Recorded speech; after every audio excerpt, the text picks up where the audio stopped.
Hi folks, today we're going to be looking at a game I received for free from the Epic Games Store, which is Dredge.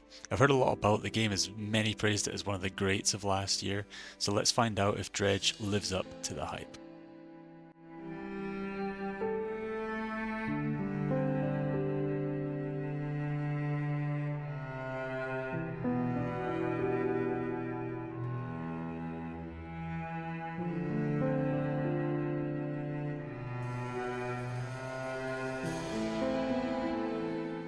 Dredge is not a scary game, but more of an unsettling one.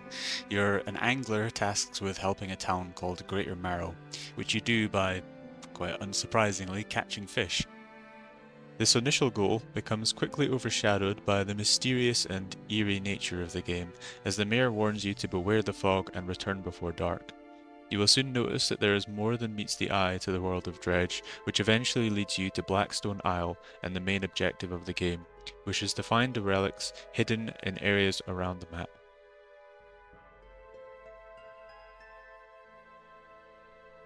The gameplay is quite simple. You play various mini-games to catch fish, which you can then sell to a couple of different characters to earn money.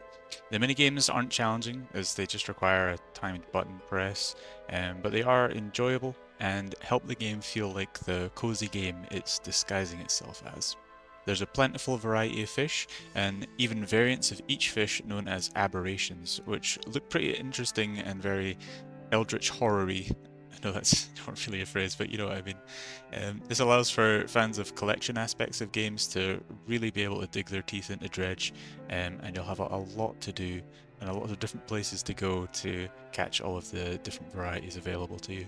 The money you earn is then used to upgrade your ship, allowing for better fishing equipment and access to different kinds of fishing spots at different depths, as well as extra space, better lights, and engines. You can also buy crab pots, which are required to catch various crustaceans, and research materials to unlock further boat and crab pot upgrades.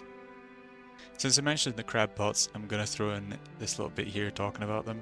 They were a bit of a pain to maintain that I found, as they required to be fixed every couple of days, or it's like 2 to 3 days. You can get better ones as you upgrade, obviously, that will last a bit longer.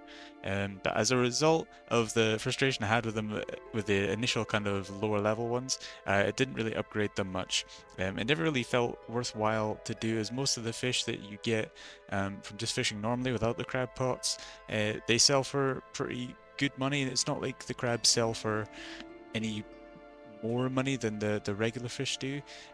It's pitched to you in the game as a kind of passive income source, but it requires quite a lot of maintenance and upkeep, and you have to look at them, every other day and take the things out of them. And the problem with that as well is that a lot of the crabs are actually quite large. You wouldn't think of crabs as being large things that you have to put in your inventory space, but the crabs are actually quite big, and you can only fit like a couple of them in sometimes. If the crabs were a bit smaller in the game, and took up only like 1 or 2 inventory spaces, as some of them do, but if all of them did that, I would probably have enjoyed using the crab bots a bit more. But definitely one of my critiques of this game was the crab bots and how much upkeep I felt like they required. I ended up keeping them just close to the traveling merchants of each individual area, and only ended up buying one for the later stages just to get the crabs that I needed for that area, and just to save me a bit of backtracking and trouble. But yeah, wasn't a huge fan of the crab pots. Other upgrade materials can be found by performing the game's namesake action, dredging, which you unlock early on into the game, where instead of catching fish, you can pull up various treasures which can be sold, or bits of shipwrecks like wood, metal, and cloth, which you need to upgrade your own ship to hopefully avoid the same fate as the ships that you get them from. Panic is the best part of the game and serves as a core feature and mechanic to Dredge. The more you explore in the dark or encounter the enemies and strange happenings in and around the water, the more fearful your character will become, which will only make things worse as the enemies will start spawning in and it will feel like the ocean itself is out to get you. Tornadoes will chase you down, there's weird red fog that will run after you and increase your panic level. Rocks will spawn in your path, among a few other more dangerous things. If you pull into a dock with a high panic level, the characters that you interact with will comment on how bad you look, and just how dreadful your character probably looks, and they'll suggest getting some rest, which will reset your character's panic level for the next day. The panic mechanic is what makes Dredge so unsettling, as since the game requires night fishing at certain points, you will need to calm your nerves, find the fish you need and make it home before panic causes your ship to become another one of the various wrecks you find around the map. This mechanic also works well later into the game, as when you gain knowledge and experience of the map, and the enemies as well, you start to feel like a confident sailor that knows these waters, and you can use your skills you've learned to mitigate panic and work around the creatures hunting you. That being said, if the creatures hunting you are successful and you do die, it's not that much of an issue, as the game will save every time you go to dock, meaning that you'll never lose much progress even if a big fish decides that your ship looks like a good snack. I found it quite easy to avoid death in the game. I only died a couple of times over the course of my playthrough. Especially early on, enemies will only really hit you once, maybe twice, before you'll be able to get out of their range and make your escape. I found myself losing more health, honestly, to my terrible steering. Even a slight knock on a rock, even if you're going at a snail's pace, will still do damage to your hull, and this has the potential to send your fish or other items overboard as well. Even research parts can be shot overboard. I quite like that aspect though, as especially in certain areas of the game, there's quite a lot of obstacles that you have to avoid, and it makes you really value your ship and try and take care of it, especially so that you don't lose that precious cargo that you spent time gathering. Another important mechanic in Dredge is the day and night cycle. Time is something that you'll have to manage very carefully in the game, as night can fall quite quickly if you aren't paying attention. This is due to the interesting way in which time passes in Dredge, which is that time will only advance if you are moving, fishing, or resting, which means that you will often find yourself out at sea, having just pulled in a fresh catch, and neglected to notice the approaching darkness and the danger it can present. Of course, certain fish can only be caught at night, so the dark is not something you can avoid forever. Eventually, you'll have to learn to brave the dark waters and deal with the enemies that will engage you. The not so friendly fish you will encounter were threatening enough that you'll have to keep your wits about you, but for the most part they feel like moving obstacles as opposed to real threats to your ship. But some of them can be stopped completely and you'll never have to deal with them again, and some others can temporarily be disabled, especially after progressing far enough in the game. If you aren't a fan of inventory management, then you may not like having to deal with the different sizes of fish and items. You'll have to try and make the most of your cargo space, which can of course be upgraded, but even still you will have to rotate and sort your cargo to maximize it. I enjoyed this aspect of it, as it causes you to need to strategize a bit before leaving dock. You'll need to know what kit you want to bring and the size of fish that you're going for, and when you're out on the water, it causes you to make meaningful decisions about which fish to take and which fish to leave behind, or which items to take or which items to leave behind. Another aspect of the game which I wasn't a big fan of was that replacing parts of your ship or swapping out different fishing tools takes in-game time, which admittedly doesn't affect much, but it did cause me to just rest for a full day or two, as night fell while I was swapping out my upgrades, and I felt that there was no reason why it should take time to swap around the parts in your ship. It just serves as a minor annoyance and didn't enhance the gameplay in any meaningful way. Of course, we can always make the argument that, well, it would take time in real life, and therefore, you know, if we want our game to feel more realistic, that should exist in the game, but I'm always a big fan of, if something doesn't add anything to gameplay and the game's not trying to be realistic, then I don't think it should exist in the game.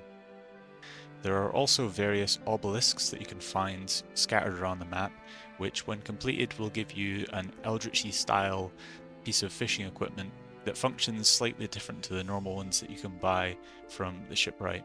The only one I found was the crab pot one, which was great for me because I love crab pots, right guys? It was pretty cool looking, even if I didn't use it. There's also others that you could find around the map, but they only activate when you have a high enough panic level. If you don't have a high enough panic level, then they'll just look like some black, weirdly shaped rocks that you can touch, which is something.